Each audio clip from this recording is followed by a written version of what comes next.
અમેરિકામાં એક જગ્યાએ એક નાનકડો આશ્રમ હતો.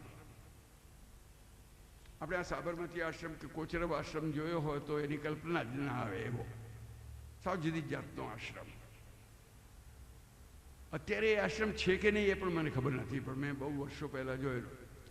એ આશ્રમ શું, એ લોકો કે અમારી ફેલોશિપ છે, એટલે એમ 200 પરિવારો હતા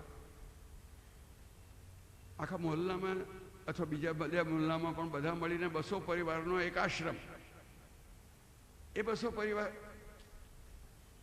માફ કરજો, 200 બધા પરિવારોમાંથી વસ્તી 200 એટલે 5મો ભાગ એમ સમજો.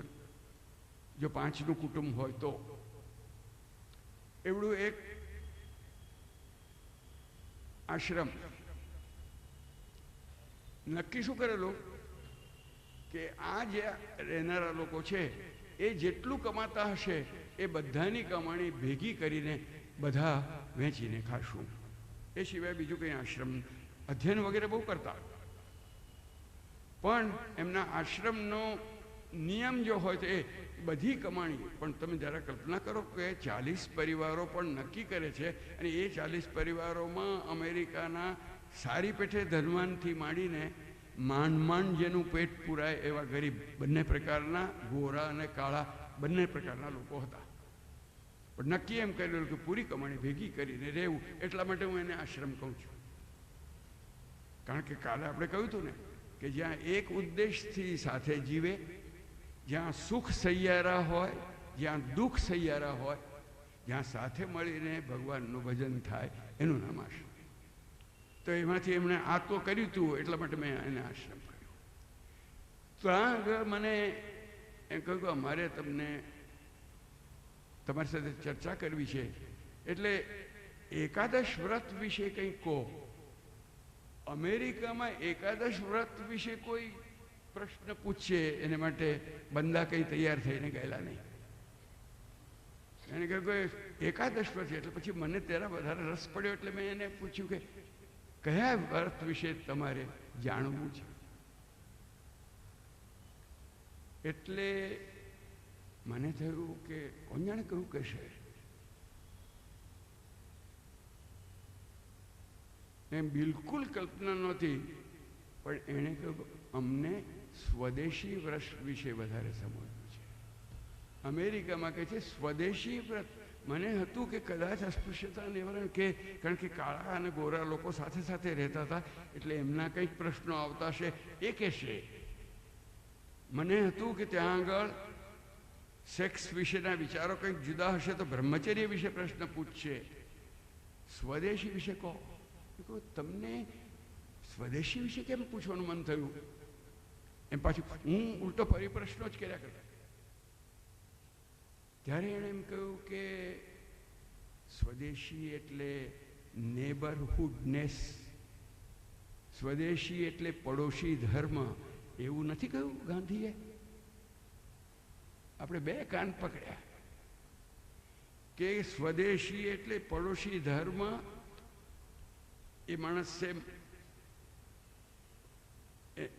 એણે વાંચ્યું હશે એનાથી 25 વર્ષ પહેલાં મેં એ વાંચી હશે, એને 25 વાર વાંચી હશે, પણ એણે યાદ દેવડાવી ત્યારે મને ખ્યાલ આવ્યો, એટલા માટે મેં મારા કાન પકડ્યા. એટલે હું કહેતો હતો કે સ્વદેશી ધર્મનો વિચાર અમેરિકામાં લોકો પણ કરી શકે છે. એટલે આ સીમા ભલે આપણા દેશની પરિસ્થિતિમાંથી ઉત્પન્ન થયેલું વ્રત હોય, પણ એ સીમાને ઓળંગીને પણ જઈ શકે છે. આપણે આ જરાક થોડીક તાત્વિક ચર્ચાઓ કરી, વાર્તાઓ પણ આવશે, હું ગભરાશો નહીં.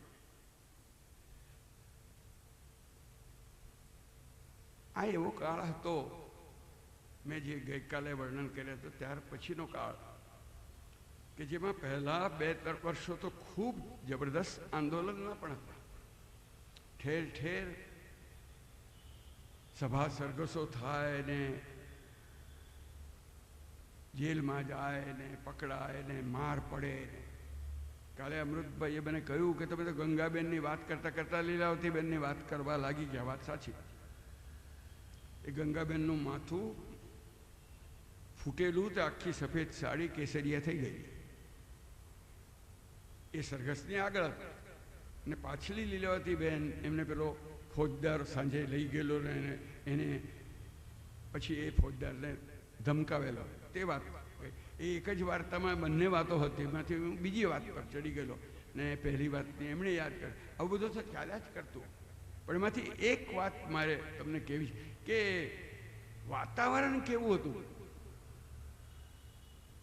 તો એક કોર્ટની અંદર એક સત્યાગ્રહીની ઉપર કેસ ચાલે. એક મહાકોર્ટમાં એક મહાસત્યાગ્રહીના કેસની વાત ઉતાવળને લીધે આપણે જવા દીધી છે. નહીં તો એ પણ ગાંધી કથામાં ગાંધીજીને જે વખતે 6 વર્ષની સજા થઈ હતી એ કેસની વાત તો કરવી જ પડે. અમે તો એની વાત કરીશું એમ કરીને એના ગીત પણ રચેલા ને અમને ગીતની આ લોકોએ તૈયારી કરેલી તે છતાં છોડી દીધું. પેલું સામે ઉભેલું ઘડિયાળ છે તેને કારણે.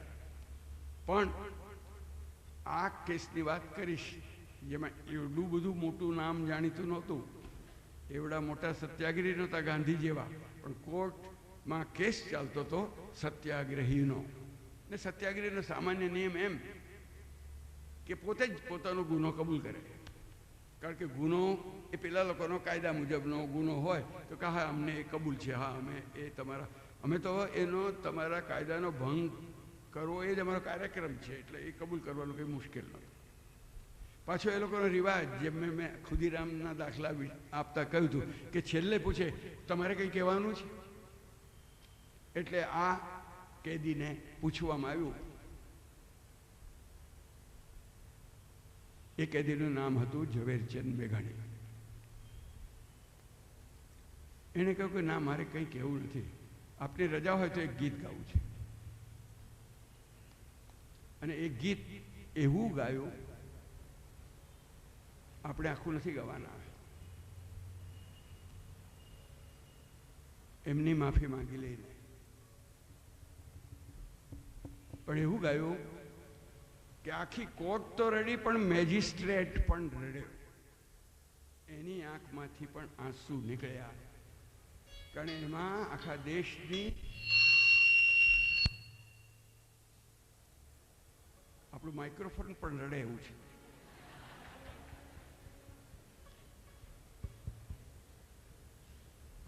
આખા દેશની વેદના પ્રગટ થઈ. આ ચોપડીમાં પણ જે છે એ આખું નથી, એમાંથી માત્ર થોડીક લીટીઓ જ છે. PAN number 51.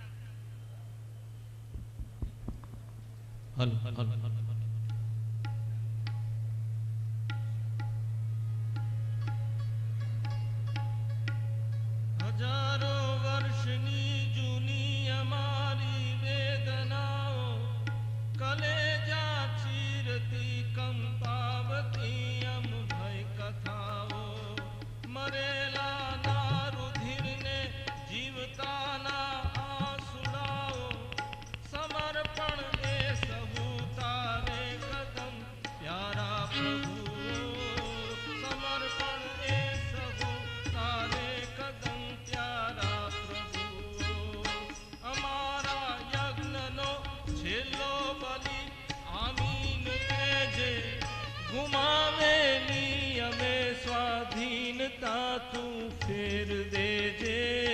ગુમાવેલી અમે સ્વાધીનતા તું ફેર દેજે. વધારે મૂલ લેવા હોય તોય માગી લેજે. અમારા આખરી સંગ્રામમાં સાથે જ રહેજે.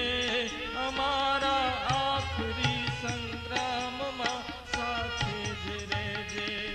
નથી જાણ્યું અમારે પંથ શી આફત ખડી છે. ખબર છે એકલી કે માતની હાકલ પડી છે. જીવે માવડી એકાજ મરવાની ઘડી છે. ફિકર શી જ્યાં લગી તારી અમો પર આંખડી છે, ફિકર છે જ્યાં લગી તારી અમો પર આંખડી છે. જુઓ આ તાત ખુલ્લા મૂકિયા અંતર અમારા, જુઓ હર જખ્મથી ઝરતી હજારો રક્તધારા, જુઓ છાના જલે અન્યાયના અગ્નિ ધખારા. સમર્પણ હો સમર્પણ તને સર્વે પ્યારા, સમર્પણ હો સમર્પણ તને સર્વે પ્યારા. ભલે હો રાત કાળી આપ દીવો લઈ ઉભાજો, ભલે રણમાં પથારી આપ છેલ્લા નીર પાજો. લડંતાને મહારણ ખંજરીના ઘોષ ગાજો, મરંતાને મધુરી બંસરીના સૂર વાજો, મરંતાને મધુરી બંસરીના સૂર વાજો.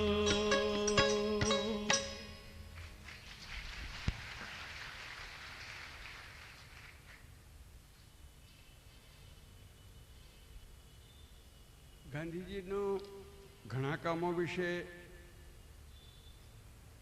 આપણે ઘણું જાણતા હોઈએ છીએ, પણ ગાંધીજીની એક વાત પ્રમાણમાં ઓછી જાણીતી છે, પણ જાણવા જેવી છે. અને એ લાંબી વાતના એક બે પ્રસંગે હું હાજર હતો, એટલા માટે એને થોડું ઘણું અધિકૃત રીતે કહી શકું.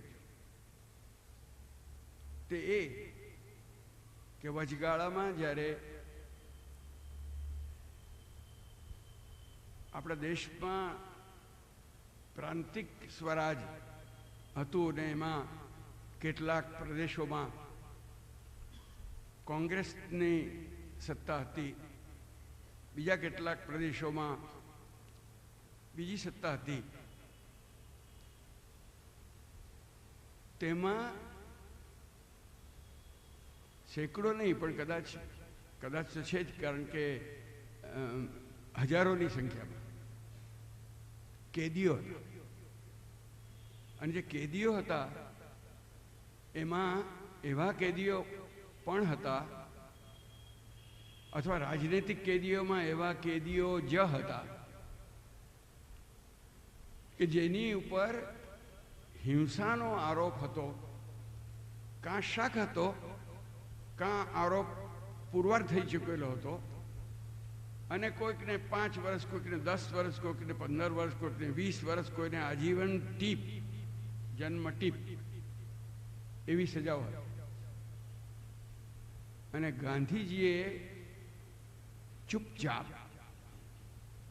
પ્રયત્ન કર્યો કે આ હિંસાના આરોપમાં પકડાયેલા, હિંસા પુરવાર થઈ હોય એવું પકડાયેલા, વર્ષોના વર્ષો પડે રહ્યા પછી પણ હિંસાને જ માનશે, જો એમને છોડવામાં આવે તો હિંસા જ કરશે એવું માનવાનું કંઈ કારણ નથી.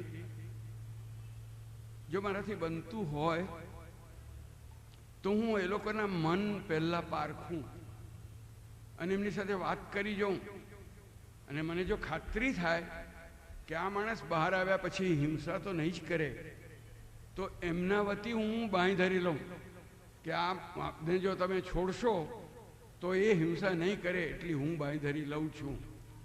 આટલું એક મનમાં નક્કી કરી અને મુલાકાતો માંગી. અને પછી પાછું એ જે રાજ્યના શાસકો હતા, 2 રાજ્યોમાં વધારે આ કામ થયું, બંગાળમાં અને પંજાબમાં, કારણ કે ત્યાંની જ કેદીઓમાં વધારે આવા કેદીઓ હતા.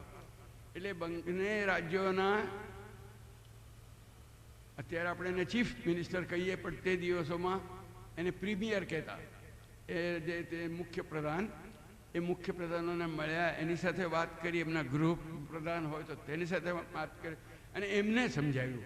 બેયને સમજાવવું કંઈ બહુ સહેલું નહોતું. પેલા લોકોને સમજાવવું કે અમને છોડો એ બહુ અઘરું હતું, આમને સમજાવવું કે તમે નીકળો પછી હિંસા ન કરો એ પણ એટલું જ અઘરું. અને એને પરિણામે ગુજરાતને સરદાર પૃથ્વીસિંહ મળ્યા, જે આપણા ગુજરાત પર ઘણા યુવકોને પ્રેરણા આપનારા માણસ હતા. એ સરદાર પૃથ્વીસિંહ માટે તો વ્યક્તિગત પ્રયત્ન કરેલો.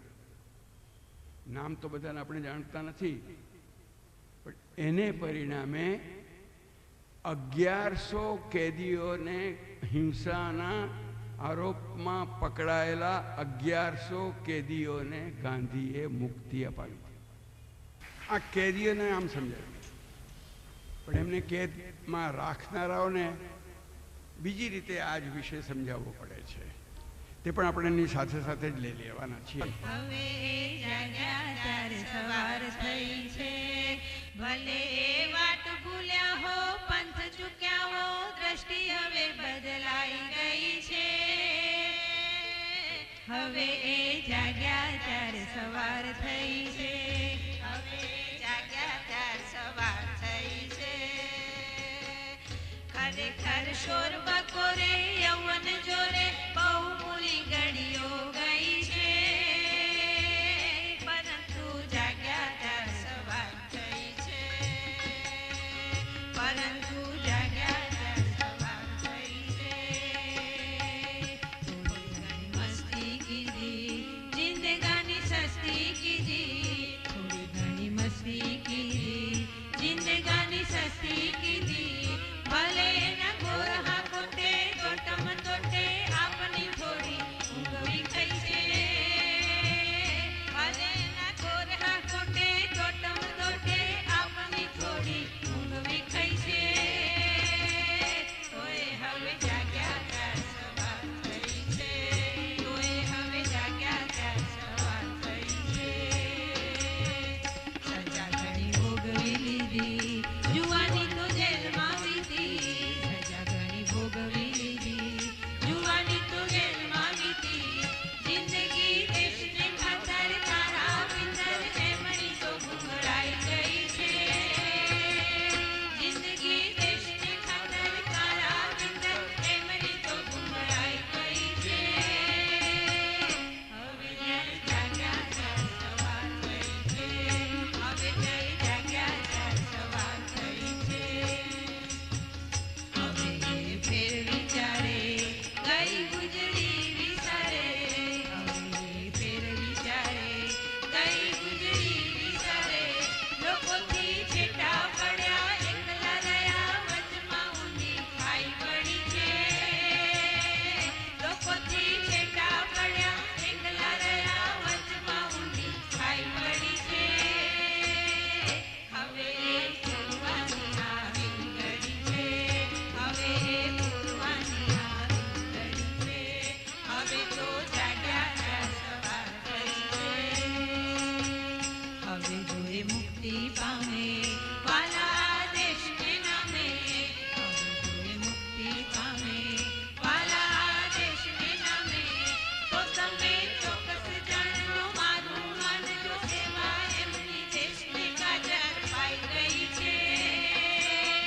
તો તમે ચોક્કસ જાણજો, મારું માનજો, સેવા એમની દેશને કાજર પાઈ ગઈ છે. કેમ કે જાગ્યા ત્યાર સવાર થઈ છે, કેમ કે જાગ્યા ત્યાર સવાર થઈ છે, કેમ કે જાગ્યા ત્યાર સવાર થઈ છે. આપણે ઘડિયાળની સાથે રહેવા માટે છેલ્લી જેલની નજીક પહોંચી રહ્યા છે. બહુ વાતો છોડી દીધી છે, પણ એ આશાથી કે છોડી દીધેલી વાત વળી કઈ એટલી જિજ્ઞાસાના લીધે પણ તમે થોડું વધારે વાંચો.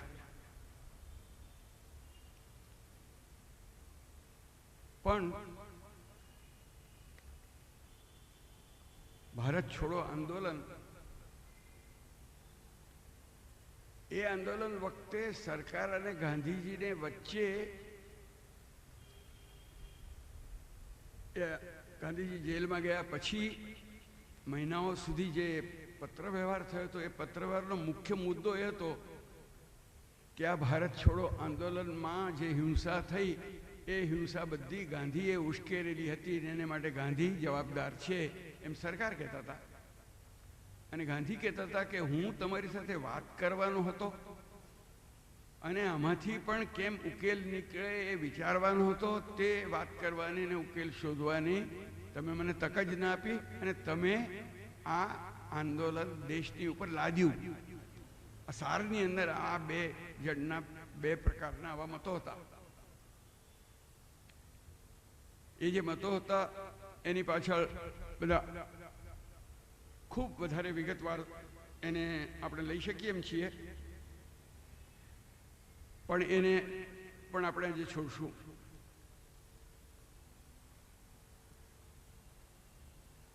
આ ભારત છોડો આંદોલન જે થયું એના પહેલા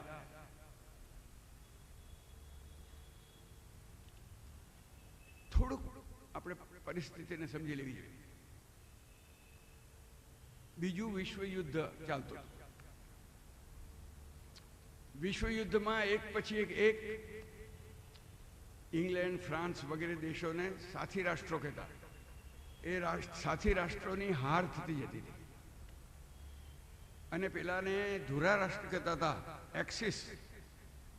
કારણ કે જર્મનીથી આમ ધુરા બળદગાડીની ધરી જોડાય તેમ નકશાની અંદર એ રોમ અને બર્લિનની એમ ધુરા થતી હતી, એટલે એને ધુરા રાષ્ટ્ર નામ આપ્યું.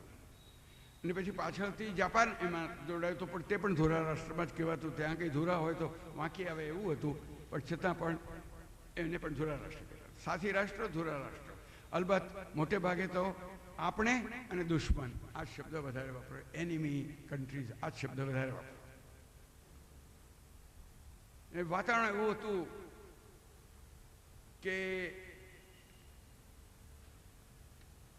કોઈ કહી નહોતું શકતું કે કયો પક્ષ જીતશે. અને આ સાથી રાષ્ટ્રોમાં જોડાનારા બે બહુ મોટા દેશો હતા, એક ચીન અને એક બીજો અમેરિકા. અને બે દેશના નેતાઓ ઇંગ્લેન્ડના નેતાઓ પર ભારપૂર્વક એમ કહેતા હતા કે ભારતની ટેકો ન મળે ત્યાં સુધી તમે આ યુદ્ધનો જે પૂર્વ મોરચો છે, પૂર્વ દિશાવાળો મોરચો, એમાં નહીં જીતવા પામવા માટે એમનો ટેકો મળવો જ જોઈએ.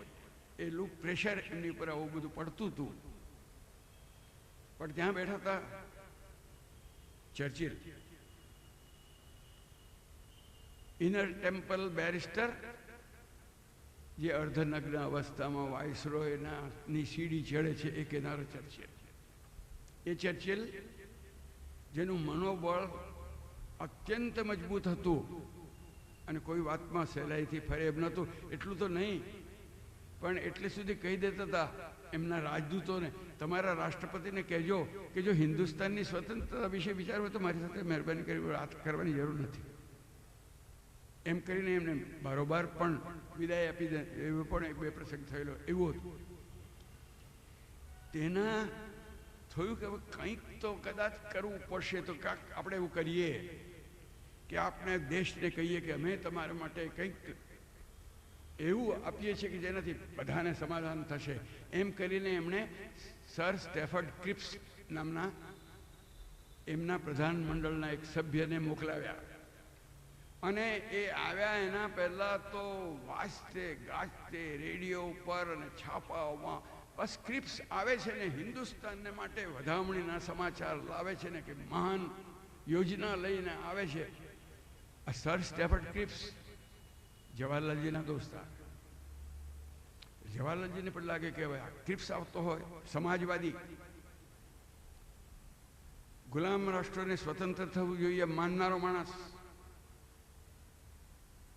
પાછો શાકાહારી, એટલે કદાચ ગાંધીજીને પણ ગમશે એવું પણ લોકો માને. પેલા લોકો એવો માણસ પસંદ કર્યો કે સર સ્ટેફર્ડ ક્રિપ્સ દેશને માટે કંઈ યોજના લઈને આવ્યા છે. અને એની એ આવ્યા ને એણે પોતાની યોજના આપી. સૌથી પહેલાં એમને મળ્યા ગાંધીજી, અને તે દિવસે જ એમણે કહ્યું કે વળતું વિમાન લઈને પાછા જાઓ, કારણ કે તમારી આ યોજના ચાલે એમ નથી. કરેલું એમણે એમ. હિન્દુસ્તાને સ્વતંત્રતા જોઈએ છે ને, તો હા, આ યુદ્ધ સમાપ્ત થઈ જાય પછી આપણે એમને સ્વતંત્રતા જેવું કંઈક આપશું. ઓ મુસ્લિમો છો, તમારે પાકિસ્તાન જોઈએ છે ને, તો આ યુદ્ધ પતી જાય પછી આ દેશના ભાગલા તમને આપશું. દેશી રાજ્યો તમારે તમારું જોઈએ છે ને, આ યુદ્ધ હમણાં પતવા દો, યુદ્ધ પતે પછી તમારે જોઈએ છે તો દેશી રાજ્યોનું રાજ્ય તમને, દરેકને તમને જે માંગે છે તમે તમને આપશો. પણ બધા એકબીજાથી ઉલટું માંગતા હતા. એટલે જેને સ્વતંત્રતા જોઈતી હતી તેને વિભાજન નહોતું જોઈતું, જેને વિભાજન જોઈતું હતું તેને સ્વતંત્રતાની પરવા નહોતું. એટલે કહ્યું કે અને આને બધું યુદ્ધ પતે પછી. ત્યારે ગાંધીનું કહેવું હતું ભાઈ એ તો ઠીક છે, પણ અમને તો મમ્મમ સાથે કામ છે, ટપ સાથે કામ નથી. તમે અત્યારે શું કરવા તૈયાર છો એ વાત તો કરો. તો કે જે કંઈ વાત છે એ બધી યુદ્ધ પછી, એના પહેલાંનું નહીં. કે હવે આપ વિદા થાવ એ જ સારું. એ પણ એની સાથે બહુ લાંબી વાતો, સૌથી વધુ લાંબી વાત કોંગ્રેસે કરી. કારણ કે કોંગ્રેસના નેતાઓ સાથેની વાતચીતમાં પહેલે દિવસે એમ ક્રિપ્સે નેશનલ ગવર્મેન્ટ એવો શબ્દ વાપર્યો, રાષ્ટ્રીય સરકાર એ શબ્દ એમણે વાપર્યો. એટલે એની મધ લાલ લાગી. રાષ્ટ્રીય સરકાર તે ક્યારે? તો એમણા યુદ્ધ ચાલતું હોય ત્યારે. આમાં સમજવા જેવું છે. ઇંગ્લેન્ડમાં એક વોર કેબિનેટ હતું. એ વોર કેબિનેટના પ્રમુખ ચર્ચિલ હતા. એના એક સભ્ય એ ક્રિપ્સ પણ હતા. પણ એમાં બહુમતી એ આ મજૂર પક્ષની નહોતી. પણ બધા મળીને યુદ્ધ પૂરતા એ લોકોની રાષ્ટ્રીય સરકાર બનેલી. પણ એ કેબિનેટના સેક્રેટરી એ આ દેશની હિન્દુસ્તાનને સ્વતંત્રતા ન જ મળવી જોઈએ એમ પાકો માનનારા. એના જે પ્રમુખ એટલે ચર્ચિલ, એ તો કોઈ હિસાબે સ્વતંત્રતાનો વિચાર કરવા માટે પણ તૈયાર નહીં. કારણ કે એમણે પહેલાં જ જાહેર કરી દીધું કે હું આ દેશનો વડોપ્રધાન બન્યો છું તે બ્રિટિશ સામ્રાજ્યનું દેવાળું કાઢવા માટે નથી બન્યો. એમ એણે પહેલાંથી જ કહી દીધું. એટલે એનું તો બધું જાહેર હતું. પણ છતાં ક્રિપ્સ આવતો હતો એટલે લોકોના મનમાં આશા હતી. પણ એ લોકોએ કહ્યું તો તમે આવો છો, પણ આમાં જે લખ્યું છે તેમાંથી એકેય શબ્દ બદલવાની તમને છૂટ નથી, અમને પૂછ્યા વિના. અને કોઈ નવું પ્રપોઝલ તો આપતા જ નહીં. અને આમાં ત્રિકોણ એક હતો. એક હતા ચર્ચિલ, બીજા ત્યાંના હિન્દી વજીર એમેરી, અને ત્રીજા અહીંના વાઇસરોય. અને વાઇસરોયને એમ હતું કે આ ઉપરથી ક્રિપ્સને શું કામ મોકલ્યો? દેશની સ્વતંત્રતા અંગે વિચાર કરવાનો તો મારે વિચાર કરવો છે. મારે બદલે મારાથી ઉપરનો કોઈ માથે મૂક્યો. એટલે આની યોજના તો નિષ્ફળ જ જવી જોઈએ, એનો પણ પ્રયત્ન ચાલતો. આમ ત્રણ બાજુથી આની યોજના સફળ ન થાય એને માટેના બધા સાચાઓ ગોઠવીને એ સાચાઓ સાથે બંધાઈને મોકલે. અને પેલાને એવો ઉત્સાહ થયો કે કંઈક કરું એટલે કોઈક વાર નેશનલ ગવર્મેન્ટ શબ્દ વાપરે. પછી એમણે કહ્યું કે ભારું તમે એ જો નેશનલ ગવર્મેન્ટ હોય તો એને શું શું ખાતા આપો? તો કે આ લોકો કહે છે સંરક્ષણનું ખાતું હોવું જોઈએ. યુદ્ધનો પ્રશ્ન હતો. તો આ દેશના સંરક્ષણની જવાબદારી હિન્દુસ્તાની લોકોને મળવી જોઈએ. હા, સંરક્ષણનું તમને ખાતું મળશે, એમાંથી તમને થોડુંક મળશે, પણ આ તો આખું સામ્રાજ્યનો પ્રશ્ન છે. એટલે એના મુખ્ય તો બ્રિટિશ લોકો હશે, સેનાપતિ તો એ જ હશે. કબૂલ. પણ શું આપશો? તો પછી એમણે એક યાદી મોકલી કે યુદ્ધ માટે એકઠા થયેલા સામાનમાં જે કંઈ ચોખા હોય કે ઘઉં હોય કે કપડાં હોય એના સ્ટોરની જવાબદારી અમે હિન્દુસ્તાનને આપશું. કેટલા બધા ઉદાર લોકો હતા. તે સ્ટોર ખાતું એ તમને આપશું એટલે અમે તમને ડિફેન્સના ખાતામાંથી તમને પણ કંઈક ભાગ આપ્યો. આવી બધી વાતો છે. અને આ બધું તો પછી પાછળથી ખુલતું ગયું, કારણ કે પહેલાં તો આ બધું હતું નહીં.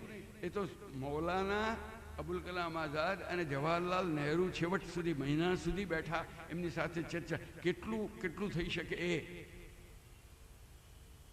અને ગાંધીએ તો પહેલે જ દિવસે કહી દીધું કે આ કામનું નથી, પાછા જાઓ. આ ચેક તો એવો છે કે જેની તારીખ તો વીતી ગઈ છે, એમ એમણે શબ્દો વાપરેલા. પણ મૌલાનાએ કહ્યું કે નહીં, તમે સેવાગ્રામ પાછા ન જશો.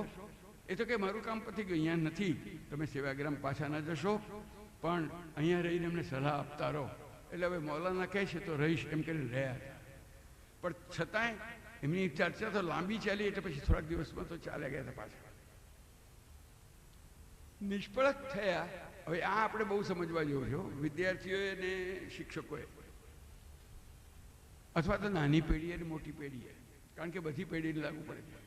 જ્યારે કોઈ વાત અસફળ થાય ત્યારે વાંક બીજાનો દેખાય, અને સફળ થાય ત્યારે જસ પોતાને આપે. આ તો બિલકુલ સામાન્ય નિયમ છે. આપણે ઘરે જો ચોર આવ્યા હોય અને ચોરી કરી ગયા હોય, તો હું મારી પત્નીને કહું કે કેમ તું જાગી નહીં, તું તો નહીં તો થોડાકમાં જાગી જાય છે, એમ કહું.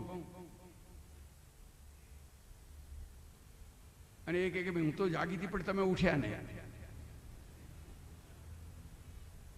અને જો એ ચોર પકડાઈ ગયો, હે જોયું ને હું ગયો હતો એટલે પકડ, પણ હું જાગતી હતી એટલે તમે ઉઠ્યા હતા ને, તેમાં જશે. એવું આણે પણ કર્યું. આ હિન્દના મિત્ર ગણાતા ક્રિપ્સે ત્યાં જઈને એમ કહ્યું, નિષ્ફળતાનું કારણ ગાંધી હતા, કોંગ્રેસ પણ નહીં, ગાંધીને એણે નિષ્ફળતાનું કારણ બતાવ્યું. કારણ કે એને ખબર પડી કે બીજા બધા લોકોએ તો કંઈ મળી જાય, થોડુંક તો મળતું હોય તો એને માટે જેટલું બની શકે એટલા પ્રયત્નો કરી લે. ગાંધીએ તો પહેલે જ દિવસે ધડાકે જ કહી દીધેલું કે આ તમે ખોટી વસ્તુ લઈને આવ્યા, આ લઈને તમે આવો, તમારે શરમાવવું જોઈએ, એમ કહીને જ એમને કહી દીધું. એટલે કે આ કારણ. પણ ગાંધીજી જોઈ રહ્યા હતા કે આ નિષ્ફળતાથી દેશમાં બહુ જ નિરાશા થવાની છે, કારણ કે બહુ આશાઓ ઊભી કરીને એમને મોકલ્યા. એટલે નિરાશા ખૂબ થશે તો આમાંથી કદાચ વધારે હિંસા પણ ફેલાય. એમણે પાછું બીજું એ જોયું હતું કે જે લશ્કરો પરદેશના આવતા હતા એ લોકો પ્રજાની સાથેનો એમનો વ્યવહાર બહુ જ ખરાબ હતો.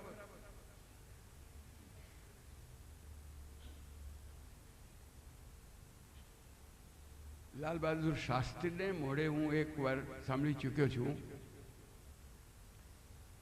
મને અટક્યો એટલા માટે કે આવી એ તો ખાનગી જ વાત હતી, પણ હવે હું મારા મનમાં એમના પ્રત્યેના આદરને લીધે કહું છું, એટલા માટે કહું છું.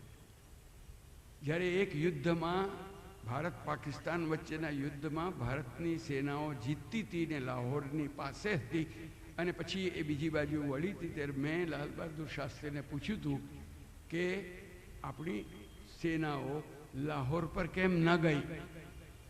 ત્યારે એમનો જવાબ એમણે જે આપ્યો હતો તે મને અહીંયા યાદ આવ્યો, એટલે માટે આ પ્રસંગ કહું છું. એણે કહ્યું, નારાયણભાઈ, સેના બધા દેશોમાં એક સરખી જ હોય છે, અને જો લાહોર પર મોકલી હોત તો ત્યાં એમણે એવું કર્યું હોત કે જેને લીધે આપણા દેશને બદનામી મળે. એટલા માટે લાહોર પર ન મોકલી પણ બીજા મોરચા પર આપણે મોકલી. આ માણસ આટલી સમજવાળો માણસ હતો. સેના બધે જ સરખી હોય છે. આ તો 3 દેશોની પરદેશી સેના, ઇંગ્લેન્ડ, અમેરિકા અને ઓસ્ટ્રેલિયા, 3 દેશોની પરદેશી સેના આપણા દેશમાં હતી. એટલે સ્ત્રીઓ પર અત્યાચાર, ખાવાના રેશનની ઉપર પણ કોઈક વાર તંગી આવી જાય, અને બીજા અનેક પ્રસંગો હતા, સમય નથી. આ સ્થિતિમાં શું થાય? તો એમણે જોયું કે જો આ સ્થિતિ ચાલુ રહે તો એમાં આખી દુનિયામાં ઇંગ્લેન્ડની જ બદનામી વધવાની છે. એટલે એમણે ગાંધીજીએ પહેલાં તો લેખમાં લખ્યું અને પછી એ ભાષણમાં પણ કહ્યું, પણ લેખમાં એમણે લખ્યું કે તમારા હિત ખાતર હું કહું છું કે તમે જેટલા બને એટલા વહેલા આ દેશ ખાલી કરીને જાઓ, નહીં તો તમારું અહિત થશે. ક્વિટ ઇન્ડિયા, ભારત છોડો. એની જે સભા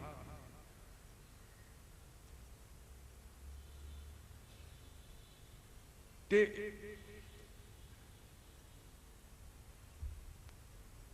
ઘડિયાળ જોઉં છું.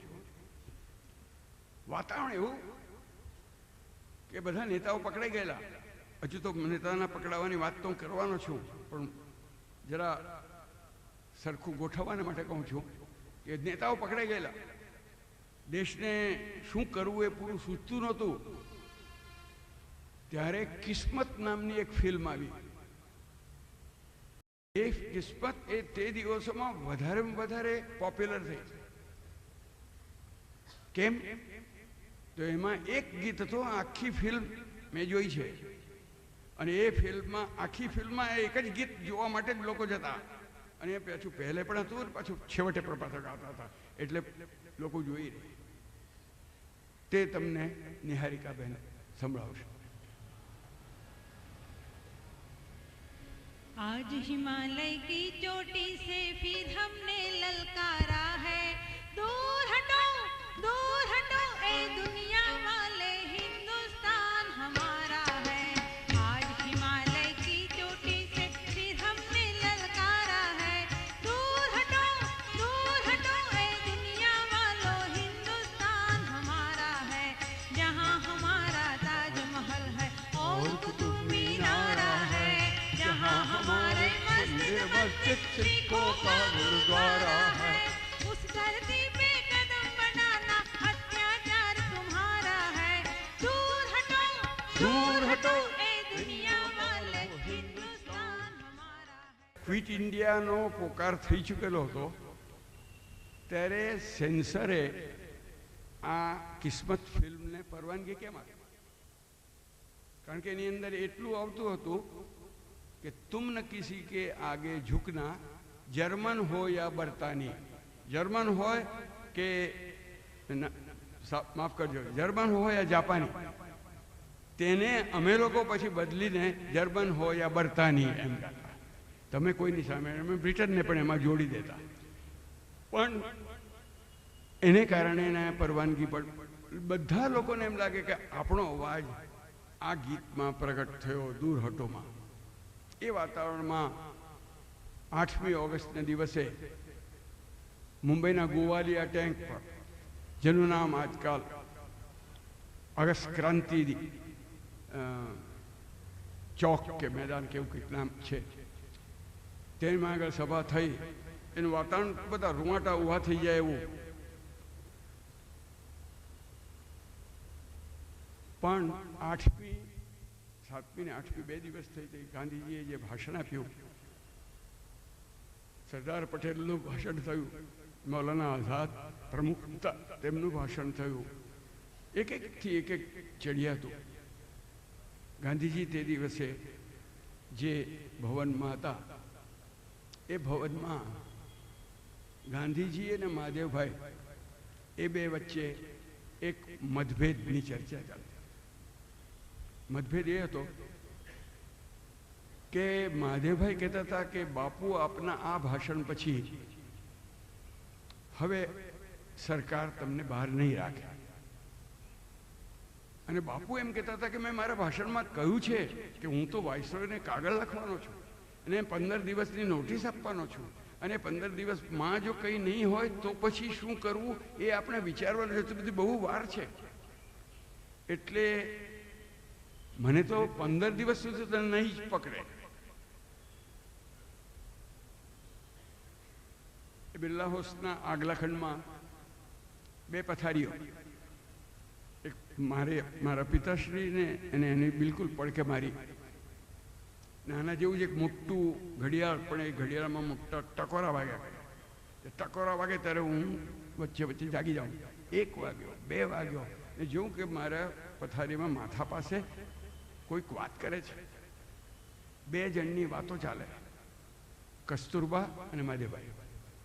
હે મહાદેવ, બાપુને પકડી લેશે? બા, મને તો એમ લાગે છે પકડી લેશે, પણ બાપુ કહે છે કે નહીં પકડે.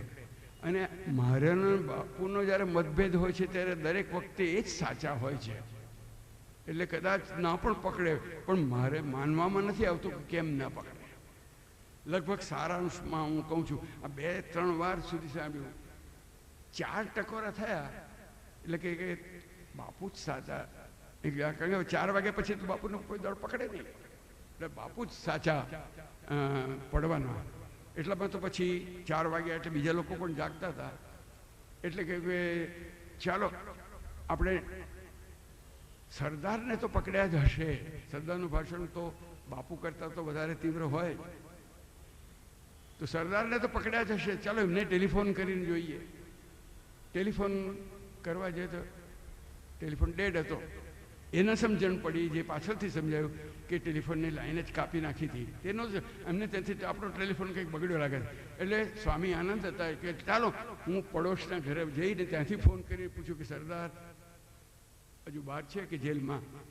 એ બહાર જવા નીકળતા હતા તેમાં ગેટમાં જ પોલીસની વાન, આ બાપુ જે ભવનમાં હતા બિરલા હાઉસમાં ત્યાં, એટલે સ્વામી આનંદ દોડતા, એ યજમાન આવી ગયા. આ યજમાન જે આવ્યા હતા એક એવું વિચિત્ર વોરંટ લઈને આવ્યા હતા કે જેવું પણ મને લાગે છે કોઈ દેશના ઇતિહાસમાં કોઈ ગિરફ્તાર કરનાર સત્તાએ ગિરફ્તાર થનાર માણસ પર કાઢ્યું હોય. એમણે એવું વોરંટ આપ્યું કે ગાંધીજી અને મીરાબેન અને માધવભાઈ આ 3 જણને ગિરફ્તાર કરવામાં આવે છે. એમણે આ આવેલા ઓફિસરની સાથે જવાનું છે. અને કસ્તુરબા અને પ્યારેલાલ એમને જો સાથે આવવું હોય તો આવવાની છૂટ છે, ના આવવું હોય તો એમને ગિરફ્તાર નથી કરતા. આ ગિરફ્તાર કરનાર સરકારનો વોરંટ. એટલે કસ્તુરબા કે મહાદેવ વાંચો ના શું છે. મહાદેવે વાંચ્યું, સારા ભાષાંતર કરતા હતા એટલે એમણે અનુવાદ કરીને પાછો એમણે સંભળાવ્યું. તો મારે શું કરવાનું? તો કે આવું બધું લખ્યું છે. એટલામાં બાપુ જાગ્યા અને બાપુ આવ્યા. શું ચાલે છે? તે કે આ શું છે? તમને તો પકડવા આવ્યા છે, પણ આ શું છે? એટલે બાપુ વાંચી ગયા. અને બાપુ પાછો તો કે એ અનુવાદ તો મને કર્યો, મને સમજાવ્યું, એમણે લખ્યું છે, મારે કરવાનું શું? અને ત્યાં જે સંવાદ મેં સાંભળ્યો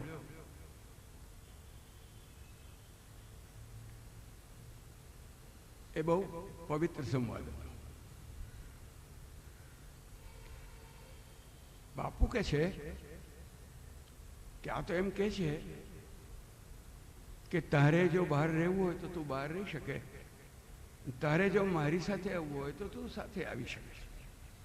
એ તો કહ્યું છે. તે અવસ્થા એ હતી કે લગભગ 1.5 મહિના પહેલાથી ગાંધીજીએ કહેવા માંડ્યું હતું કે આ વખતની જેલ છેલ્લી હશે, અને એ છેલ્લી હશે એટલે કેવી હશે એનો પણ થોડો ખ્યાલ એમણે આપવા માંડ્યો હતો. પોતાના મનમાં જે હતો તેવો કે જેલમાં જતાની સાથે જ હું આમરણ ઉપવાસ શરૂ કરીશ.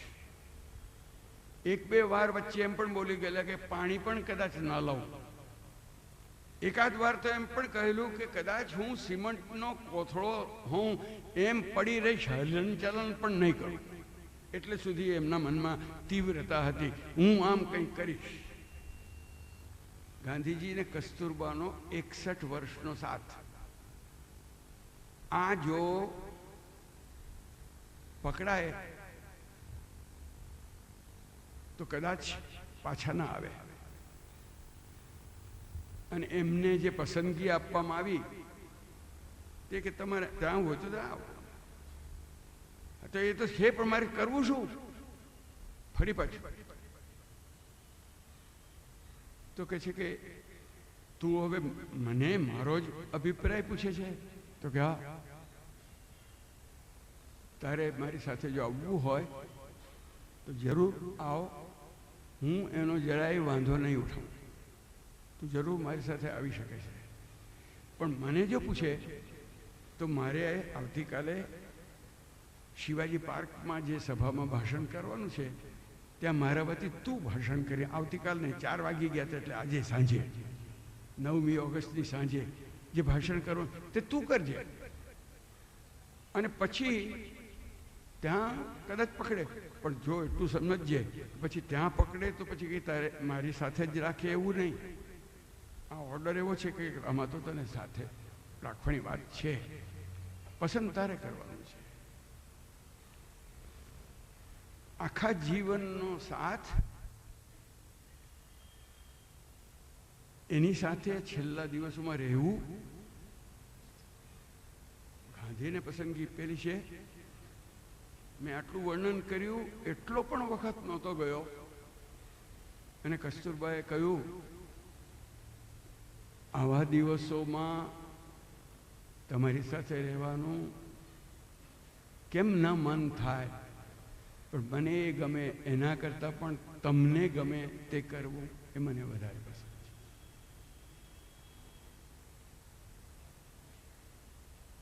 વનવાસ માટે જ્યારે રામચંદ્ર નીકળ્યા ત્યારે સીતા કહે છે કે મારે તમારી સાથે આવવું છે.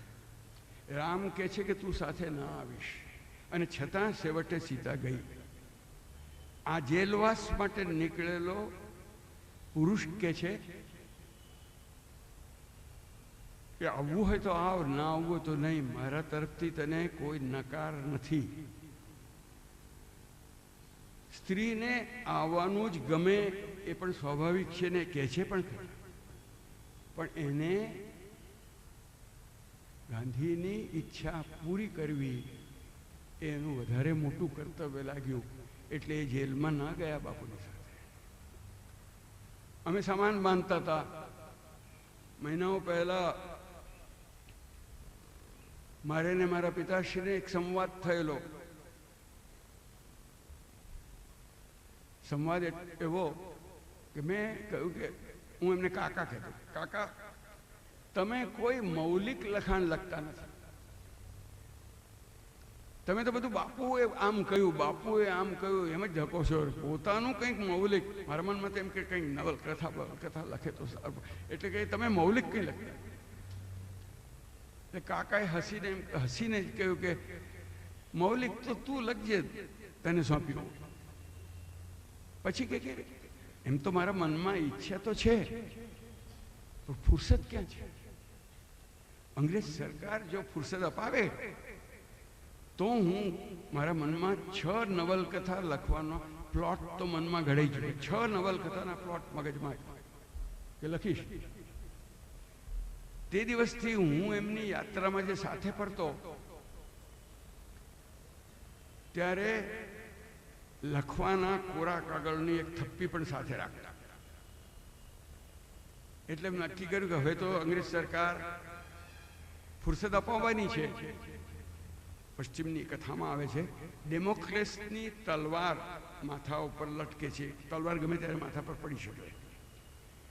બાપુના ઉપવાસ મારા માથા પર ડેમોક્રેસની તલવાર જેવા લટકે છે. એટલે જેલમાં ગયા પછી 1 અઠવાડિયું જીવીશ એવી મને ખાતરી નથી. એટલે કંઈ બધું આપવાની જરૂર નથી. ગીતા હતી એટલે ગીતા રાખી, અને રવિન્દ્રનાથ ટાગોરનું એક નાટક હતું મુક્તધારા. એ મુક્તધારા એ એક બીજી ચોપડી અમે રાખી, મુક્તધારા. અને અઠવાડિયું નહોતું પૂરું થયું, અને એ અઠવાડિયાના 6 દિવસો દરમિયાન એક પણ રાત મહાદેવભાઈને સરખી ઊંઘ નહોતી આવી. કારણ કે બાપુ ગમે તે વખતે ઉપવાસ કરશે, અને જો ઉપવાસ કરશે તો આ વખતની જેલમાં ગાંધીજીને જીવતા નહીં છોડે, મરવા દેશે એવી લગભગ એમના મનમાં ખાતરી હતી. એટલે બાપુને મનાવતા હતા કે ઉપવાસ ન કરવા જોઈએ. બાપુ માનતા નહોતા.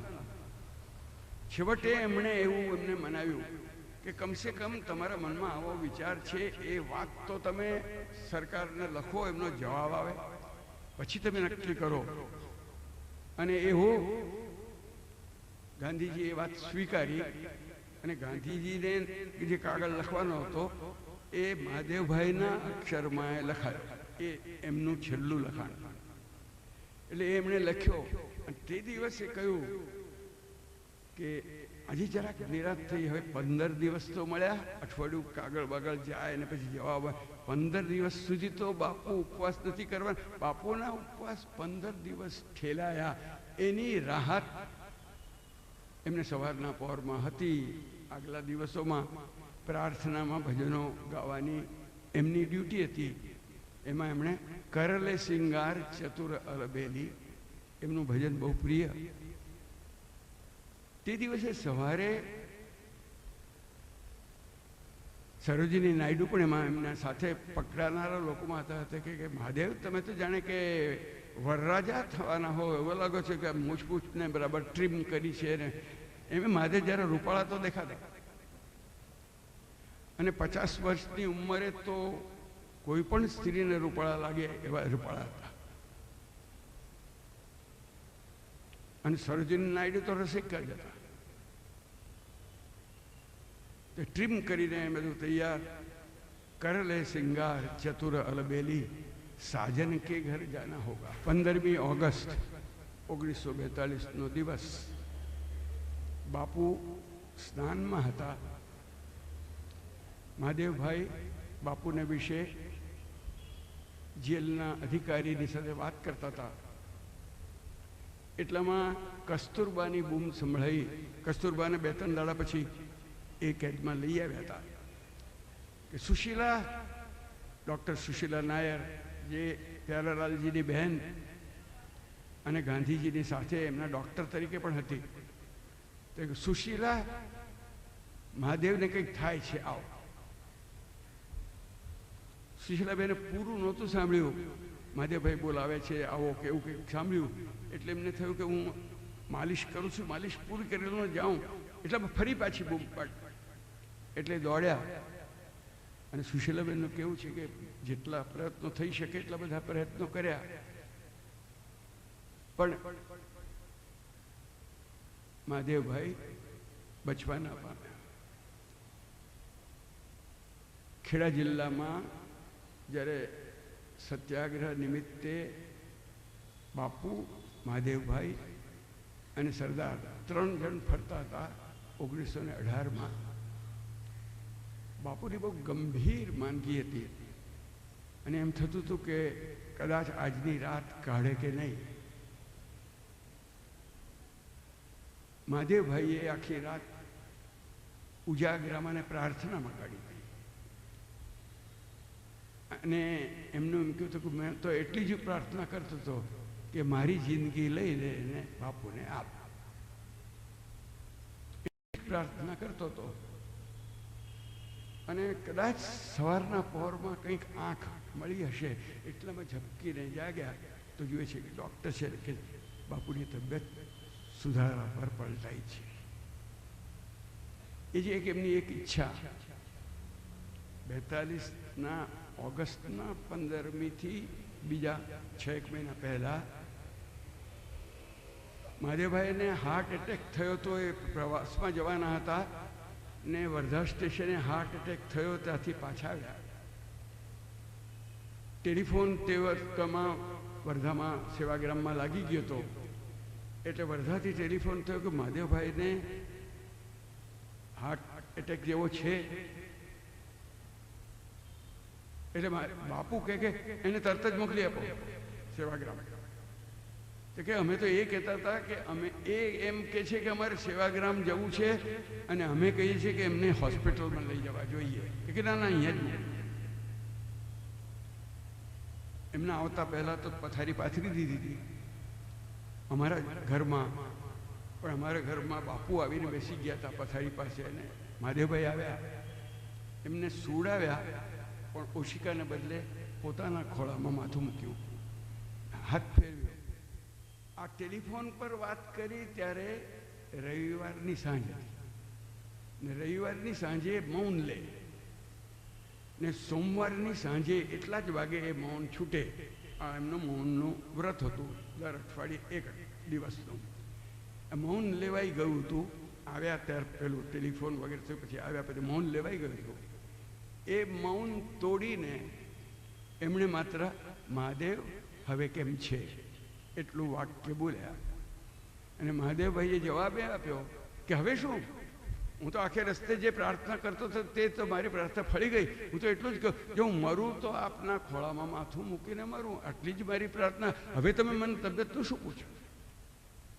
એ 6 મહિના પહેલાં જે વ્યક્ત થયેલી ઈચ્છા એ તે દિવસે 15મી ઓગસ્ટને દિવસે પૂરી થઈ. એમાં એમ પણ કહ્યું કે મહાદેવના આ બલિદાનથી સ્વરાજ વહેલું લાવશે. વહેલું આવે કે ના આવે, આવ્યું કે ના આવ્યું ખબર નહીં, પણ મહાદેવના બલિદાનને દિવસે જ બરાબર 5 વર્ષ પછી સ્વરાજ આવ્યું. એ તો હકીકત થઈ. પછીના દિવસો ગઈકાલે આપણે વાત કરતા હતા કે પેલો છેલ્લો કટોરો નહોતો, એક પછી એક કટોરા ગાંધીજીને પીવાના આવ્યા કર્યા છે.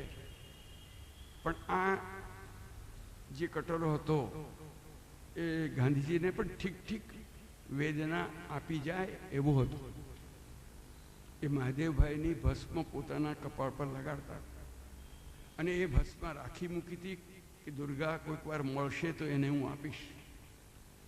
એ એમનું શરીર ગયું ત્યારે એમનું સ્નાન કરાવ્યું, તે પોતાના ટુવાલ વડે એમણે લૂછ્યો હતો ને એ ટુવાલ સુશીલાબેનને આપી દીધું. પોતે પછી સ્નાન કરીને એ જ ટુવાલ વાપર્યો અને કહ્યું કે કોઈક વાર બાબલો મળે તો આ ટુવાલ બાબલાને આપવાના માટે છે, એમ કરીને ટુવાલ જુદો મૂકી રાખ્યો હતો.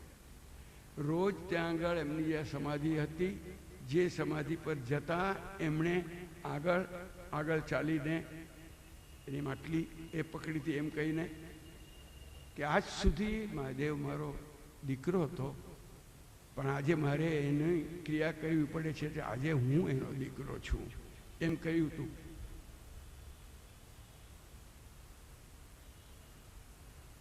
પણ આગા ખાન મહેલના દિવસો તો વીતતા જ ગયા અને મહાદેવભાઈએ રવિન્દ્રનાથ ટાગોરને યાદ કરીને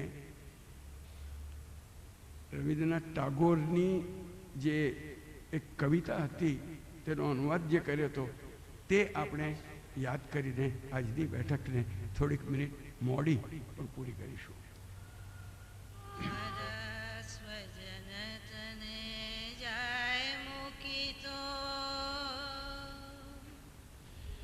તેથી કાંઈ ચિંતા કરે ચાલશે ના, તારા સ્વજન તને જાય મૂકી તો તેથી કાંઈ ચિંતા કરે ચાલશે ના. તારી આશા લતા પડશે તૂટી, આશા લતા પડશે તૂટી, ફૂલ ફૂલે ફાલશે ના, તેથી કાંઈ ચિંતા કરે ચાલશે ના. મધરાસ્તે